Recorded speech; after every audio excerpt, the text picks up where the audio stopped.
What's up, YouTube? What's going on? So the question was asked to me: did Babyface secure his solo career legacy with the Tender Lover album? Now, I thought the '93 album for the Coolin' You, I like that album a lot. I used to wear that record out a lot, and I thought that put him in a kind of like extra layering because When Can I See You Again? And I like the title track a lot, and I think it definitely helped him out. But Tender Lover was so huge that it's kind of hard to argue because it not only was he dominant on the charts with him and L.A. Reid and K.O., Daryl Simmons writing stuff, not only was he dominant as a writer, songwriter, producer, and the team, and of course coming off the deal, but the Tender Love album was huge. I mean, the title track was huge. Um, that was and the remix with Bobby Brown was hilarious. It's No Crime was a jam. That one still bumps to this day.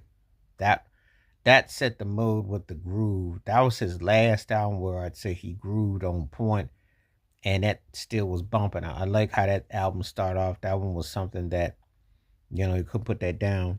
So I thought that was a jam.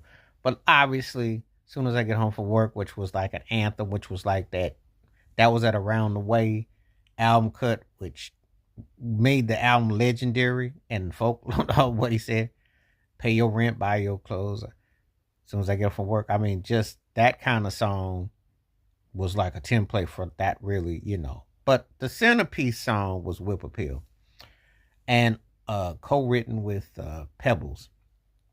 She came up with the title, and originally offered to Prince, which he turned down. But Prince was a big fan of Babyface.